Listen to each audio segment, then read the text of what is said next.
Hallelujah.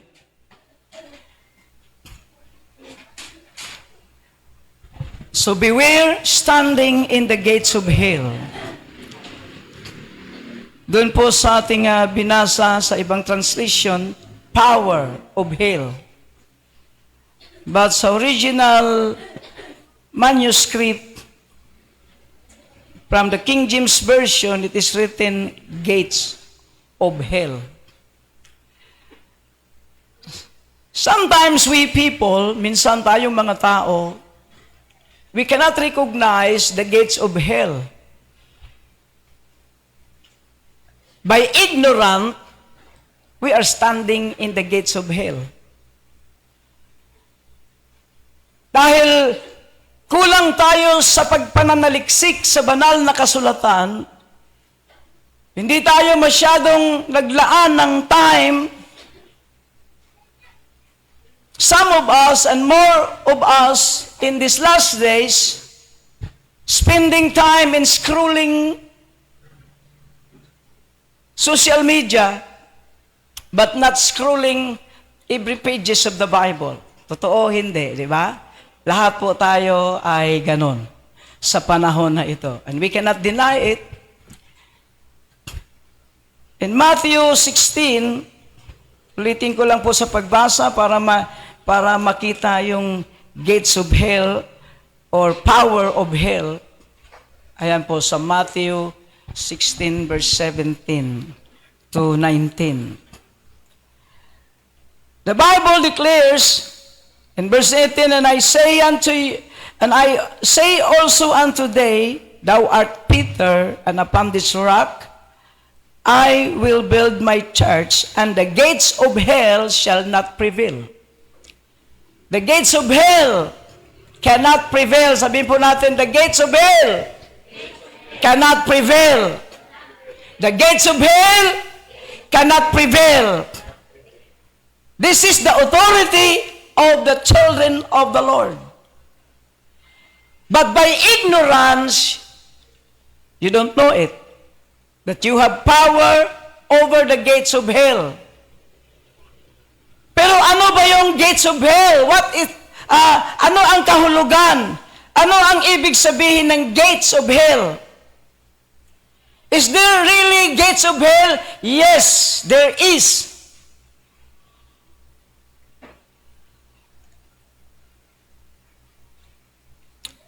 The gates of hell is sin.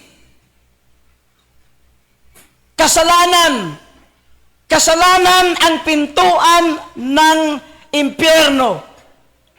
That's why Jesus Christ said unto us, for you and me, and fasten your seatbelt, and do not allow the noise of the outside and the inside can disturb you, because one of the most important things that you will know today is the gates of hell.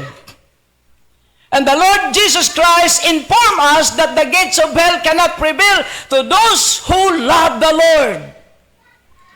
But if you are not a listener of the Word of God, and you are not obeying the Word of God, you are standing in the gates of hell, and in the judgment day, thrown into the lake of fire.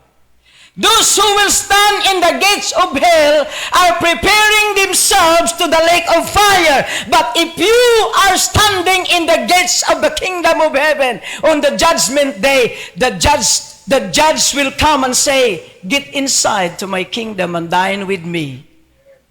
But if your life standing in the gates of hell, one of this day, in the judgment day, the gates of hell shall be thrown into the lake of fire, because you are standing in the gates of hell. Beware, standing in the gates of hell. Amen. Palapakan po natin ang ating Diyos. The very purpose of this message is to inform you that you will know how to avoid standing in the gates of hell. Glory to God. Do you want this message? Amen. Because there are so many believers today worshiping but standing in the gates of hell. Worshiping, singing song, praying, but they are standing in the gates of hell. That's why Jesus Christ given us authority to understand what is the gates of hell. In Romans chapter 6 verse 23, it is written, sin, the wages of sin is death. And death shall be thrown into the lake of fire. In Revelation chapter 20, the last verse, sin and Satan and the devil shall be thrown into the lake of fire. So beware to stand in the gates of hell. Sometimes you are standing but you don't know it. Amen. Maraming mga pintuan dito sa mundo. May pintuan sa mga mall and you can easily acknowledge it. Sapagkat visible po yung mga pintuan. The gates of malls, mga sa pasyalan, sa mga park, kung saan pumupunta tayo, we simply acknowledge the gate. Amen. Pag may pupuntahan ka ang resorts, mayroong gate. Every resorts, every place of pleasure, there is a gate and you can easily acknowledge it because it is visible. It is so visible. But the gates of hell, it is not visible in the eyes of man. Hindi po siya visible sa mata ng tao. That's why Jesus Christ wants to inform us so that your spiritual eyes can see it and can acknowledge it. Young people, elders, fathers, and mother, listen carefully because today you will understand if you are standing while worshiping the Lord, while praying, while going into the church, where are you standing? Amen. God did not want us to depend on the flesh. But God wants us to depend, to trust in the spiritual realm, the spiritual life that God has imparted to us. Amen. And there are many preachers preaching, standing in the gates of hell. Not just the congregation, even preachers today. Preaching, standing in the gates of hell because they are ignorant where they are standing. But today, God bless us all.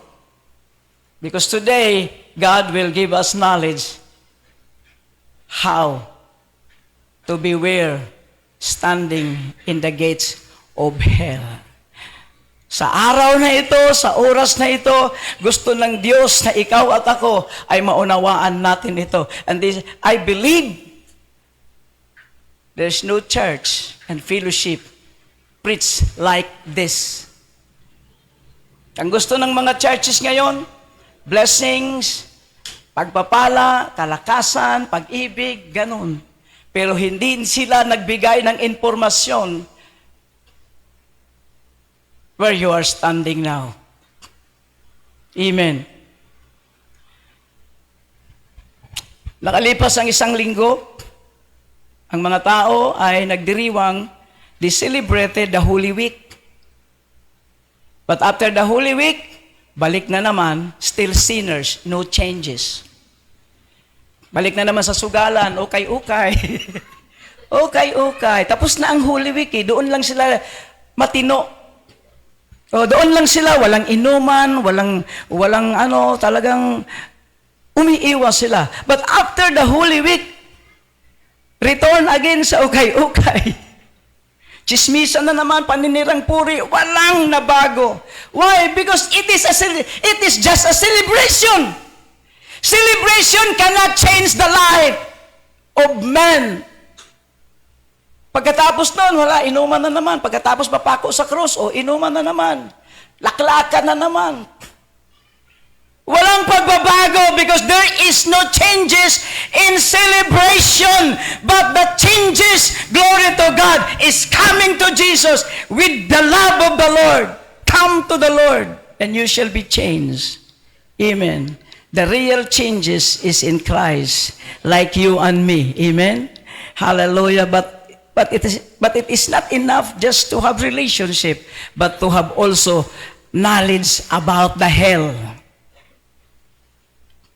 Kasi kung wala kang knowledge, halimbawa sa literal, mayroong isang hukay sa kalsada at walang nilagay na, anong tawag dyan? Warning device, ang daming malalaglag sa hukay.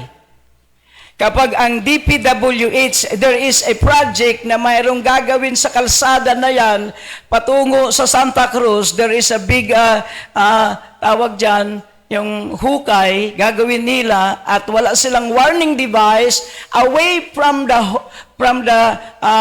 away doon sa kanilang hinuhukay, marami pong malalaglag. They're so dangerous. That's why Jesus Christ, bago pa lang, malayo pa lang, sinasabi na niya ito para ikaw ay makaiwas, hindi ka makalapit even to the gates of hell.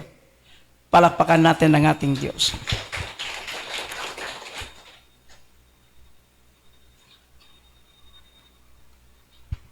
Gates of hell that we must to avoid. That's why He gave us authority and power to rebuke sin. Because if we entertain sin, those who will abide sinning against God is standing in the gates of hell while praying. Now, ano po ang dapat nating malaman dito? We receive Jesus, amen? Can you raise up your hand? Those who receive Jesus in their heart? Okay, praise God. Thank God for these hands. Tayong lahat, we receive Jesus Christ in our heart. Not just in the mind, hindi lamang sa isipan, hindi lamang sa atin pong mga bibig. Not just in the mouth, but we receive Jesus in the heart. Amen. We receive not Jesus sa bibig lang. We receive not Jesus just in the mouth. We receive not Jesus just in the mind, but we receive Jesus in the heart. And the moment you receive Jesus in the heart, the empty space that cannot be satisfied with money.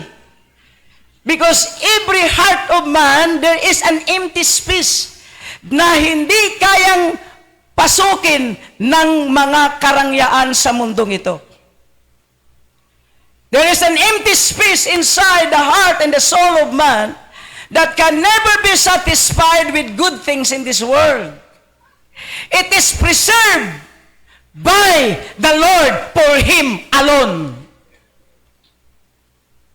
That's why there are so millionaires and rich family roaming around the world, going from place to place, but in the end, pag uwi nila sa kanilang bahay, when they go home, there is still sadness inside.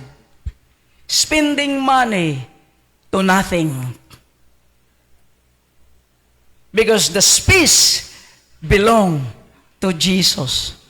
The moment man and woman decide to receive the Lord Jesus, that empty space, that throne belongs to Jesus Christ. That's why the Bible, receive Jesus in your heart. Kumakatok ako sa pintuan ng inyong mga puso, hindi sa pintuan ng inyong mga nguso.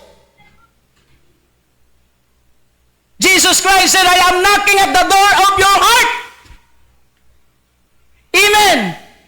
Not the door of your mouth and in your lips. But Jesus Christ is knocking at the door of your heart. And those heart that will open, that empty space that cannot be satisfied with money, that cannot be satisfied with lunch, that cannot be satisfied with good things in this world, that cannot be satisfied by any research and pleasure and bitches in this world, hallelujah, can be satisfied when Jesus enter into that space of your heart. Whoa! That's the reason there are many Christians, believers, roaming around the city because finding something that can satisfy the inside longing. That's why the Lord says, seek the Lord with all your heart, not with all your mind, but with all your heart. Do you love Jesus? I love Jesus. Hallelujah. Do you love the day when Jesus Christ come into this world again?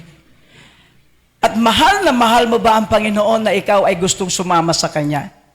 Na kahit patay ka na, kung hindi natin maabutan yon at mamatay tayo, alam nyo ba na ang katawan mo lang ang mamamatay? Ngunit ang iyong espiritu at kaluluwa ay buhay na buhay nandoon sa altar ng Diyos. Revelation chapter 6, na ang kaluluwa ng tao ay nasa altar ng Diyos naghintay ng kawakasan ng mundo. The soul of those who love Jesus,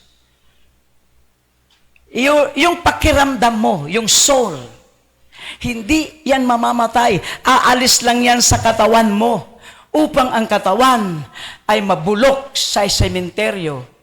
Ngunit ang iyong pakiramdam, ang iyong kaluluwa, buhay na buhay kasama ng Diyos. Waiting for the resurrection.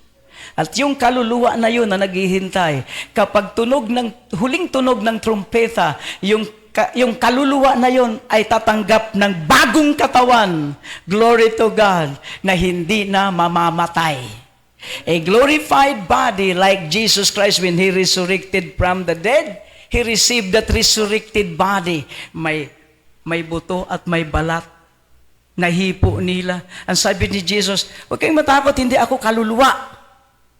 Hipuin nyo. Ang kaluluwa, sabi niya, walang buto at walang balat. It is only an emotion, living emotion. A living being na nagagamit ng ating katawan para makakita ka, makarinig ka, at makakain ka. Yan yung ginagamit para malasahan mo kung mapait o matamis. Malasahan mo ang kinakain mo, malasahan mo yung iniinom mo kung ayaw mo o hindi.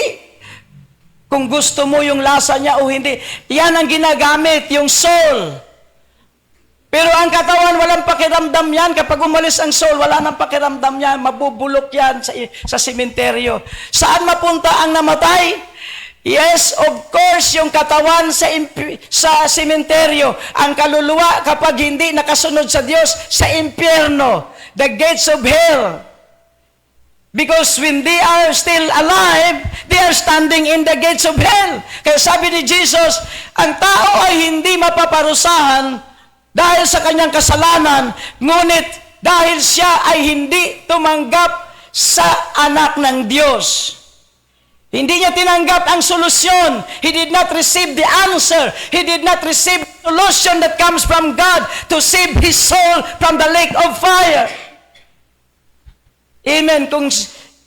If we are just talking sin, there is a solution. But the final sin of you and me is not to believe Jesus. Number one, when you receive Jesus Christ, your case is this. Alam niyo ba na kapag tinanggap natin ang Panginoon, wala na yung kasalanan natin? Amen? Do you believe that Jesus Christ forgive our sin? Naniniwala ka ba talaga na ang kasalanan mo ay pinatawad na ng Panginoon? Amen! Lahat ng kasalanan natin, inherited sin, na minana natin mula pa kay Adan, ay pinatawad ng Panginoon when He died on the cross of Calvary. All our sin, being as sinners, hallelujah, we are set free. We have given freedom, a total freedom. Those who are in Christ are free indeed. When the word says indeed, totally, you are free. But sin will enter again. A new sin will enter again. Not the inheritance, but the sin after we receive Jesus Christ. Ano yon? Anong magiging kaso mo? What is your case and what is my case? kapag tayo tumanggap na sa Panginoon. Number 1, unfruitfulness. Walang bunga. Jesus Christ planted us in the rivers of water. When we receive Jesus Christ, inaprot niya tayo sa buhay na makasalanan at inilipat niya tayo sa buhay. But Jesus, our Father in heaven, expecting a fruit from you. He is so much expecting that you will bear fruit. Because Jesus is a Lord of fruit. He is the Lord of much fruit. Gusto niya na magbunga ka pagkatapos kanyang ihiwalay sa mga taong patay sa pananampalataya, patay sa pagsunod sa Diyos. But the first thing na gusto niyang makita sa iyo, you must give Him fruit. Amen. In John chapter 15 verse 1. John chapter 15 verse 1. This is the first case sa mga anak ng Diyos. Kaya huwag kampante. Huwag kampante na, mahal naman ako ng Diyos. Yes.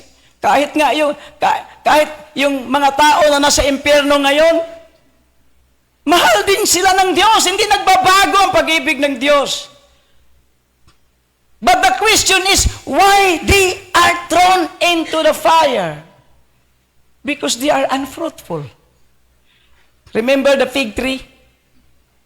When Jesus looked for a fruit, because He was hungry. He was hungry with your good things, with the good things that God implanted to us. He planted us good things.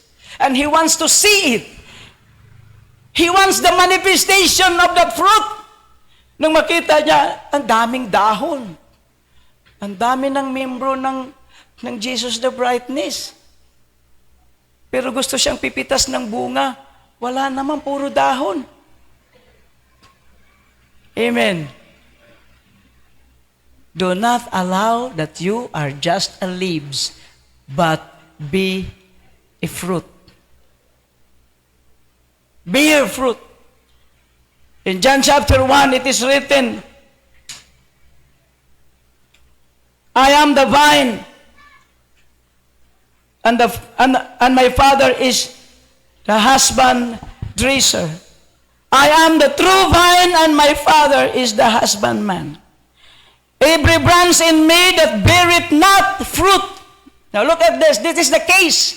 Ito yung kaso natin. We receive Jesus. But Jesus expects your fruit.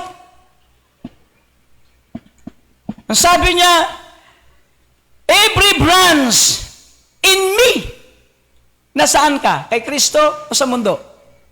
You are in Christ. Amen? Every branch in me, saith the Lord, that beareth not fruit.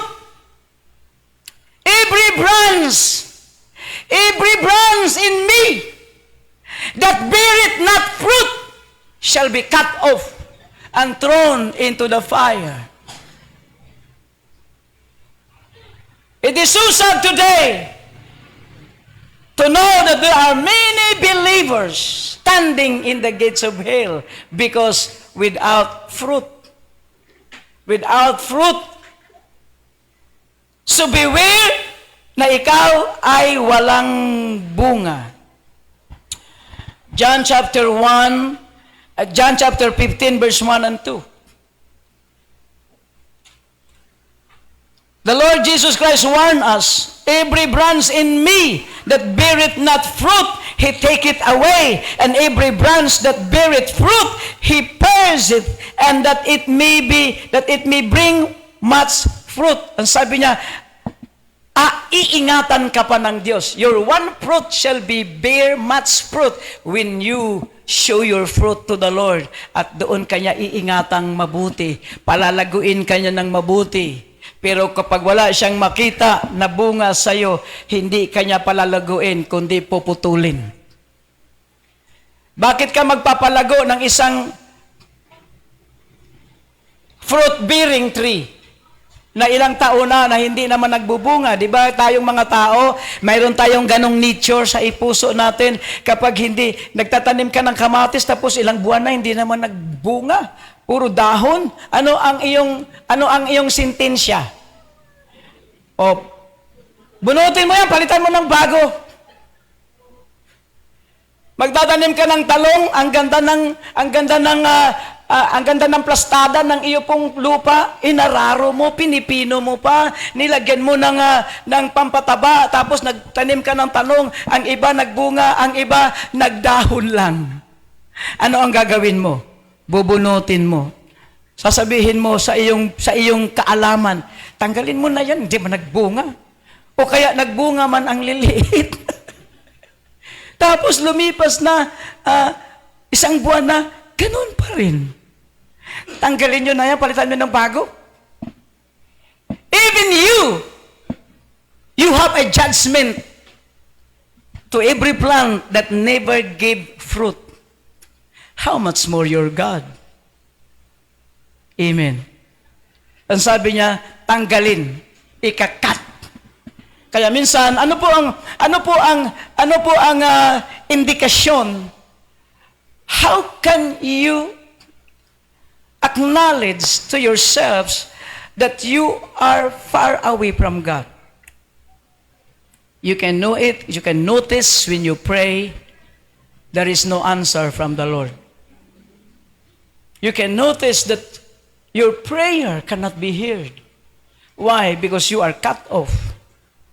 Kasi ang sanga na naputol na, wala na siyang koneksyon, pero sanga pa rin siya. At unti-unting matutuyo ang sangang pinutol ng Diyos hanggang isang araw, malayong malayo ka na sa Diyos. Backsliding na, malayo na. Secondly, so yun po yung dapat nating iwasan, be fruitful upang to avoid case of unfruitfulness. Because your first case bilang mga anak ng Diyos na siya ring naging kaso ng Israel noon, kaya naman sila nilipol doon sa ilang sapagkat hindi nakita ng Diyos ang kanilang mga bunga ng mabuting asal, bunga ng mabuting puso na itinatanim ng Diyos sa ating lahat. Amen. Yun din nanging dahilan kung bakit napakaraming Israelites na hindi nakapasok sa Kanaan. At kakaunti lang ang nakapasok sa Kanaan nung panahon ni Moses because of murmuring, because of accusation. They accused Moses. They accused Moses by saying this word, Moses, why you bring us in the wilderness to destroy us, to kill us? Ibalik mo kami sa Egypt. Yan po yung dahilan nila. Marami din po mga Christian ngayon, mabuti na lang bumalik na lang ako sa Katoliko kasi doon okay lang. Kahit anong gawin mo, kahit mag-ukay-ukay ka, kahit magchichismis ka, kahit manirang puri ka, pare-pareho naman lahat, okay lang. Walang pakialam ang pare. Basta makapag-sermon siya, okay na. No, kasi siya din, nag-ukay-ukay din naman pag sa kumbinto, sa likod. Remember that I am a sacristan. Kitang-kita ko lahat. Pagkatapos ng misa, ukay-ukay din sila, madyong-madyong din sila sa likod. Paano kanila sawayin? Nagpupusoy din sila. Sila, mga pare. Kaya kami, bilang mga sakristan, Pastor Kevin, nandudukot din kami sa offering. Siyempre oo. Yung offering, yung sibot, yung malalim. Mayroong, sa likod ng kumbinto may malaking kahon. Tapos ibubuhos namin, wala namang bantay. Walang bantay, pero may Diyos palang nagbabantay. Pagbuhos namin, hawakan yung puwet. Mayroon dito, ang daming barya. Ayan. Barkadahan kami. Pagkatapos namin sa misa, punta na kami sa tubaan. Sa tubaan. Mag-aya na kami ng aming mga kaibigan. Amen! Paano tayo mabago kung ang tuturo, walang pagbabago? when I learned Jesus Christ, everything bad to me, bad in me, has taken away. Slowly and slowly, I was taken from that kind of hell in my life. Cigarettes, drinking session, gambling, I learned it from being a Catholic. Walang kawala doon. Amen. Glory to God. But when I come to Jesus, I was slowly but surely changed and transformed. And now God raised me up as a preacher because I was changed. Palapakan po natin ang ating Diyos. Now, secondly, first case para sa atin. The second case is unfaithfulness. Because there is no case of unfaithfulness when there is no instruction. When there is no promise. When you heard the word of God and you did not obey it, your case, you have a case of unfaithfulness. When the word of God say, love your neighbor as yourself, and you do not want to do it, then your case is unfaithfulness before God. And when the word of God say this word and you did not obey it because you have your own idea, you have your own knowledge, then you have a case of unfaithfulness. And the sin of unfaithfulness is like the sin of a witchcraft. Unfaithfulness. James chapter 4, verse 4. Being friend with the word is an enemy of God. This is unfaithfulness case against the will of God. Kung makipagkaibigan ka sa mundo, alam mo na yun kung ano yung ibig sabihin ng kaibigan ng mundo. If you are a friend of this world, you are an enemy of God, and that is unfaithfulness. Mapapahamak po tayo kapag hindi ka tapat sa Diyos. Kailan ka ba tapat? Yung sa pipiliin mo lang na salita, ito lang yung gusto ko kasi magaan. Dito ako faithful. No!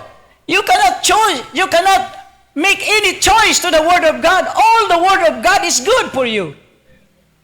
Because your soul is the number one beneficiary of your faithfulness to God. Kapag ikaw ay tapat sa Diyos, ilalayo ka ng Diyos sa lahat ng kapahamakan. Tapat kay. Amen. Pero kung hindi ka tapat sa Diyos, may kaso ka kasi sa Diyos. Kaya dahil hindi ka tapat, mapapahamak ka. Mapapahamak. You put yourselves in danger when you are not faithful to God. Diba? Yan.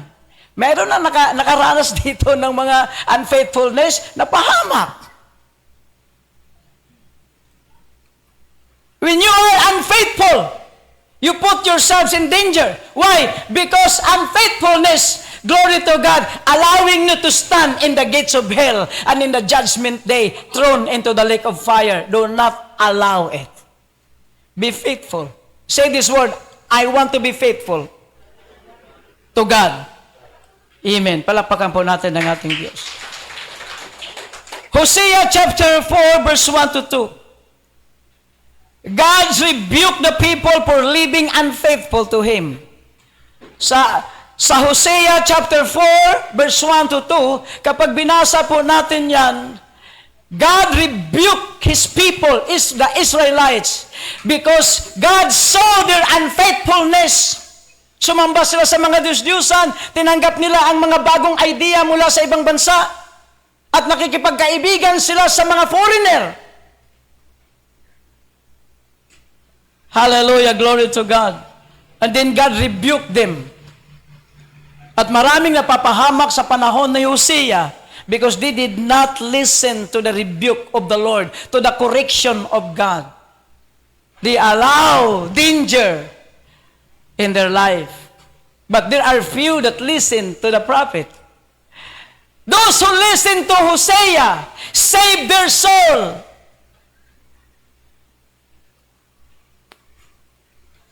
Kaya wag mo, do not depend to yourselves, depend always on God.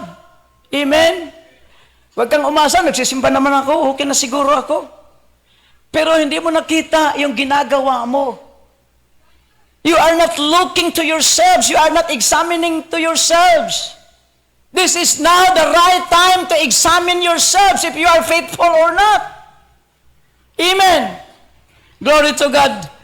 In Jeremiah chapter 3 verse 20, unfaithfulness is a sin as adultery.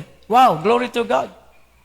Kapag unfaithful ka pala, kapag hindi ka pala tapat sa Diyos, ang kaso mo pala ay the same with adultery. Kaya kung may nakita kang physical adultery na tao, tapos dinajudge mo siya, adulterous yan. Hindi mo nakita, ikaw din pala.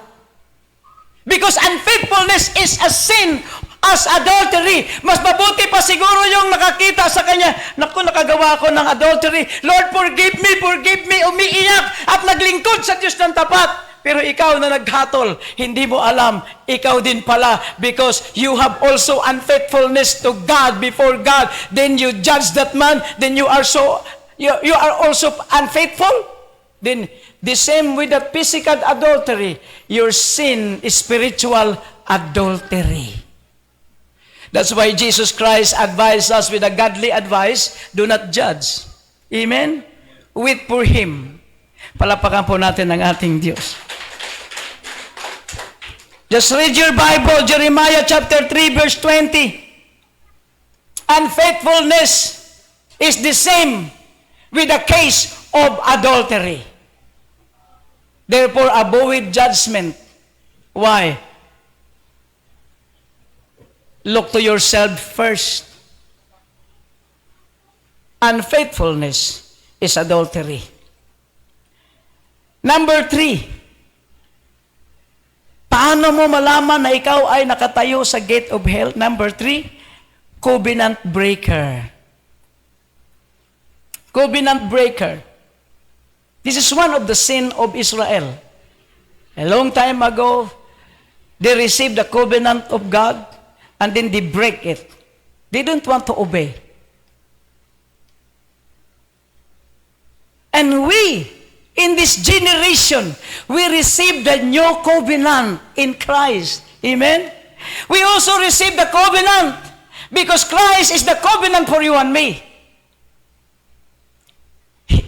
He built a covenant in Christ. He built the covenant of His blood, the covenant of the New Testament. We also received Jesus, and Jesus is the covenant.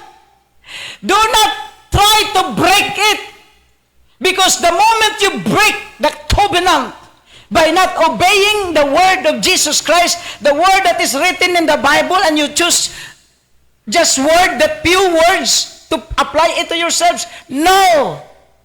You must to believe every word that's spoken in the Bible. Because, hallelujah, this word will keep you safety. This written word will keep you safety from the troubles, from all the troubles and circumstances in this world. This word, this covenant, will keep you, hallelujah, safe and sound until you will go to heaven with the Lord Jesus Christ, face to face with the Lord. Amen? So unfaithfulness, or number 3, covenant breaker. Do not disobey. Just allow your heart to follow. Follow lang. Because the moment you disobey, you break the covenant. Romans chapter 1 verse 31. One of the case of the people of God is a covenant breaker. The unbeliever has no case like this. The unbeliever, ang kaso nila, unbelief. The unbeliever, ang kaso nila, they are sinners, they don't want Jesus. Yun yung kaso nila. But ang may kaso po yung mga anak ng Diyos, yung tumanggap kay Jesus. Jesus is the covenant. And if you don't obey Him, you break the covenant. And your case shall be a covenant breaker. And if you are a covenant breaker, you will also standing in the gates of hell, and on the judgment day, you shall be thrown in the lake of fire. Abuid, beware standing in the gates of hell. Palakpakan po natin ang ating Diyos. 2 Timothy chapter 3, verse 3. Apostle Paul gave his advice to the days of Timothy. He said, beware of a truce breaker. Ang ginamit niya, truce breaker. Truce breaker is also a covenant breaker. Yung pagkakasundo, yung agreement, hindi mo sinunod o nakikipagkasundo ka. Alam mo, may kasunduan sila si MG at si Pastor Kevin at hindi nila sinunod. They are truce breaker. O may pinangako ka na hindi mo ginawa. It also recorded in the kingdom of God in heaven that you have a promise that you did not obey. Truce breaker. And if you are a truce breaker, your soul is standing in the gates of hell, and on the last day, you shall be thrown in the lake of fire. No one could ever save you there. Saan po paano po tayo maligtas? Ngayon pa lang, dito pa lang, bago mangyari yon. Dapat maging tapat tayo, hindi tayo truce breaker. Glory to God. Covenant is not just a promise, but a sacred binding. Sapagkat ang covenant na tinanggap natin kay Jesus ay hindi lamang yan tanggap-tanggap. Totoo po yan sa Diyos. In the heart of God, it is so true. It is so real. Because there is no joke in the heart of God. Amen? Sa tao lang may joke. Ay, biro ko lang yun. Yung pangako na yun. Ay, biro ko lang yun. Hindi yun totoo. You can say that, but in the record of God, walang biro. Whatever comes in our mouth, it shall be judged. Amen. Palapakan po natin ang ating Diyos. Number 4. Avoid standing in the gates of hell. Number 4, rebellious heart. Rebellious heart. Lagi kang palaban sa Diyos. Ay, wag na lang yan, Lord. Ito na lang yung sa akin. Ito na lang yung sa akin, Lord, yung mahal mo ako at gagabayan mo ako at iingatan mo ako, pagpalain mo ako. Yun na lang ang gusto kong pakinggan. Pero yung pagbabago, saka na lang yan kasi hindi pa ako handa sa pagbabago. No, you cannot say God. You cannot give counsel to God. The Bible said in 2 Corinthians chapter 5 and chapter 1 Corinthians chapter 3, who can give counsel to God? Walang makakapagbigay ng counsel sa Kanya sapagkat ikaw yung nangangailangan ng counsel. Ang Diyos hindi nangangailangan ng counselor because He is a God all-knowing, omnipotent, omniscient. Alam niya. Walang dapat mag-counsel sa Kanya. Diyos siya, creator siya. Ikaw created ka lang. You cannot give counsel to God. Amen? Ang trabaho lang natin, just receive it. Apply it to yourselves. And you are good in the sight of God. Amen. Palapakan po natin ang ating Diyos. Hallelujah! Are you learning? Amen. Glory to God. Isaiah chapter 30 verse 1. Woe to the rebellious children. Woe. When the word of God say woe, kalunos-lunos ka, kaawa-awa ka kung mayroon kang rebellious spirit. Woe! Isaiah chapter 30 verse 1, God said to Isaiah, tell to the people, they are woe to the rebellious children, saith the Lord, that take counsel but not of me, but men. Halimbawa, sila Sister Vivian, nag-commit sila na yung car nila ay ipapagamit sa pastor. Tapos may mag-counsel sa inyo, Brad, mga counsel of man, no? Sayang yan, wag yan, sayang. Magasgasan yan. Oo, sayang yan. Sa inyo yan eh. Yan yung counsel of men. But the counsel of God, go because God will bless you.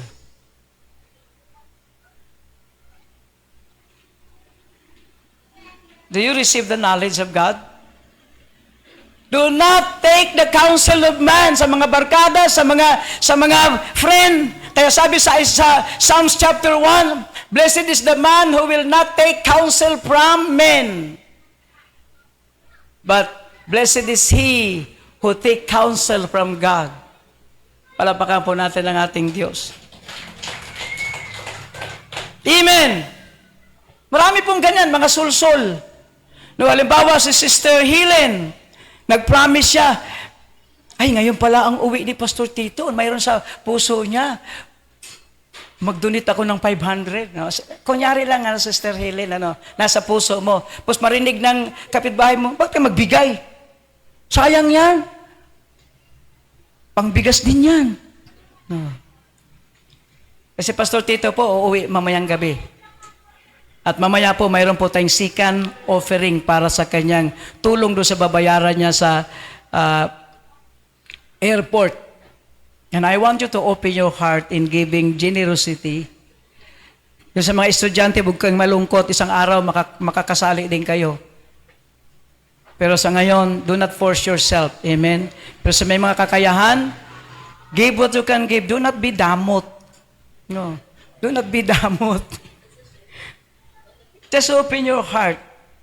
Do not be rebellious in giving. Amen. Alam niyo, pagdating sa giving, ang daming rebelde.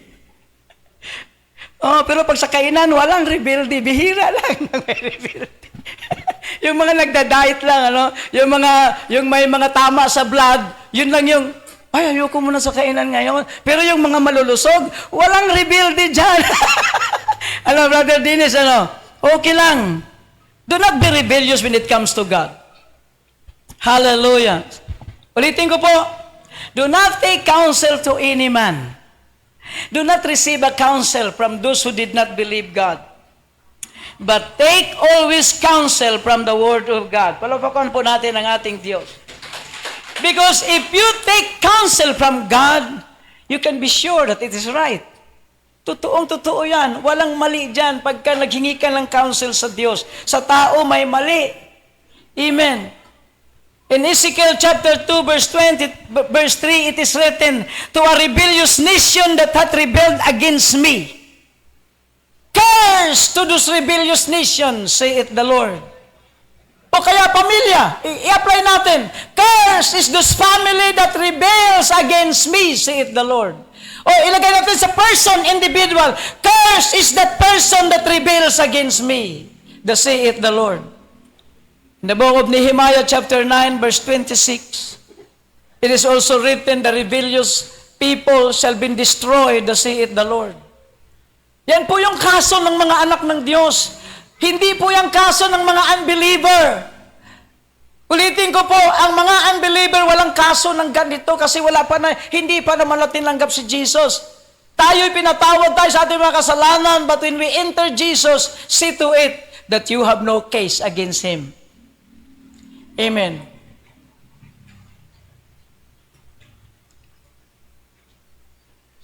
Deeper meaning of rebellious heart is not just disobedient, but it is a heart that resisted God's will.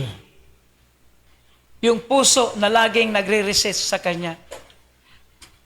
Laging ayaw. At namimili lang ng pagkain. Glory to God. The heart that resisted God is this. Number 1, hardness of heart. Matigas na puso. Laging, ayoko yan. Number 2, rejecting God's word. Narinig niya, pero ayaw niya. Rejecting God's word. Number 3, following the dictate of their own heart. Yan po yung indikasyon ng rebellious heart. They don't want to obey God because they have a rebellious spirit. Kahit naramdaman mo na ayaw ng Diyos ng ganyan, pero continue ka pa rin kasi yun yung pinapakinggan mo, yung dictation ng own heart. The desire of your own heart, you will always obey. But the desire of the heart and the word of God, you did not want to obey. That is rebellious heart. Hallelujah. Yun po yung number 4. The number 5. One of the case of the children of God is this. Number 5, unforgiveness. Sumasamba sa Diyos, pero lagi ginaalala yung nagawa ni ganito. Halimbawa, si Karen, o kaya si Janet, may nagawa sa iyo. Tapos lumipas na, ilang taon na. Tapos nakita mo siya kumakanta, naalala mo pa rin.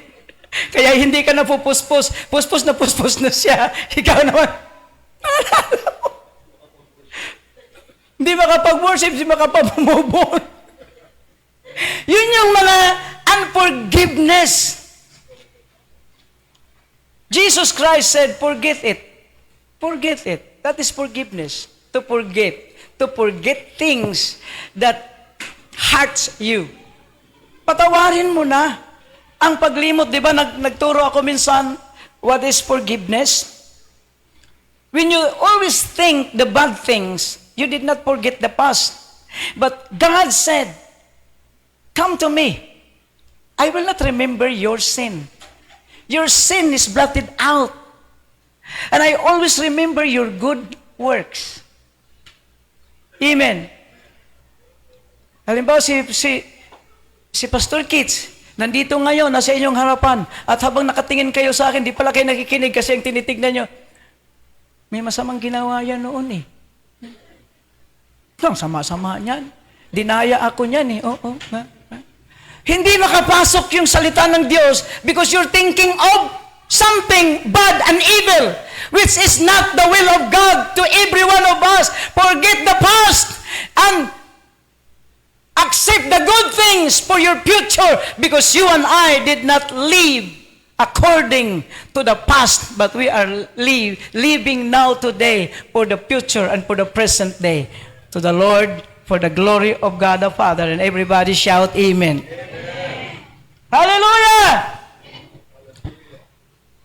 The Bible said, forget the past and pursue what is ahead.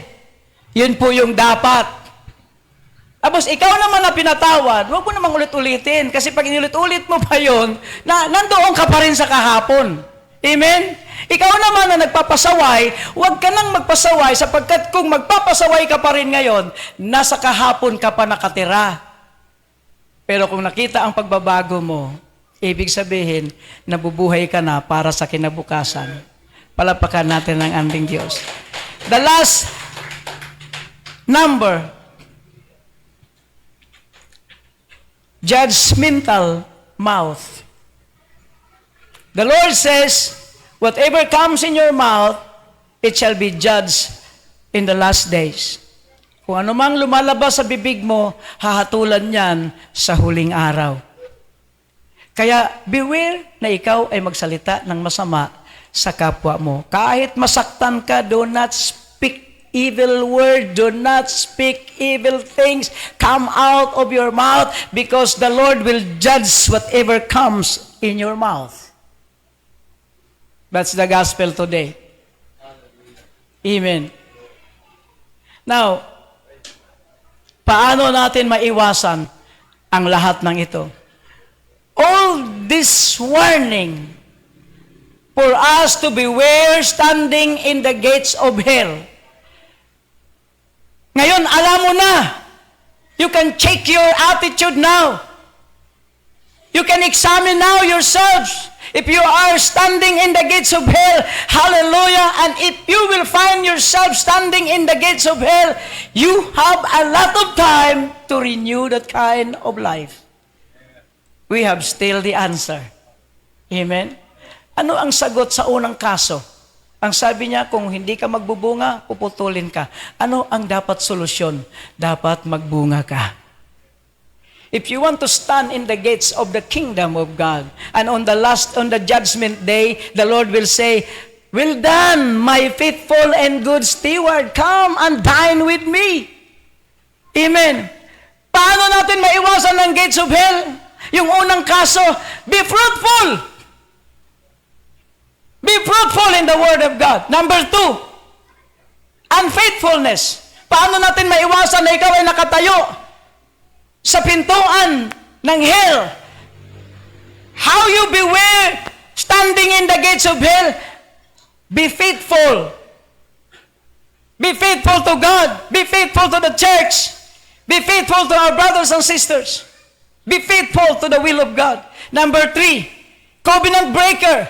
When you are a covenant breaker and you find yourselves through this message, kung marami pala akong salita ng Diyos na break, this is now your moment to get away with that kind of life. Away from the gates of hell and be a covenant doer. Not a breaker, but a covenant doer. A keeper of the covenant. A good keeper of the covenant. Say this word, I want to be a covenant keeper and a doer. Praise God, palapakan natin ang ating Diyos. Number 4, rebellious. When you are rebellious, when you find yourselves, I am rebellious against the will of God, then the solution is this: obey every word of God. Do not rebel against God. Be subject, submit yourselves to the will of God. Amen? Beware of rebellious spirit. Allowing yourself standing in the gates of hell. Number 5, unforgiveness. Ano ang opposite niyan? Di magpatawad ka, pilitin mo. Mahirap eh. Mahirap eh. Paglubog pa lang sa araw, nandoon pa rin. The Word of God commanded us, do not allow the sun setting and your sin, yung galit mo ay nandyan pa rin sa'yo. Your hatred remains. But, bago lumubog ang araw, tapos na dapat yan. Pero nakailang lubog na ang araw, nandyan pa rin. Ikaw na lang ang lulubog. Wala pa rin. Amen. And that's the problem. It's a big problem. Paano ba? Sikapin mo sa puso mo. Sikapin mo. Kasi kung may pagsisikap, ang Espiritu Santo ay tutulong sa iyo. Siya yung gagawa ng hindi mo kayang gawin. Amen? Sasabihin mo lang, Lord, gusto ko nang maalis sa isipan ko, sa puso ko, yung mga bagay na nanggugulo, that brings me trouble, everything that brings me trouble, Lord. What my brethren done unto me that makes me hurt, so much hurt. Help me, Lord, to forget it. Then the Holy Spirit will take it out from you.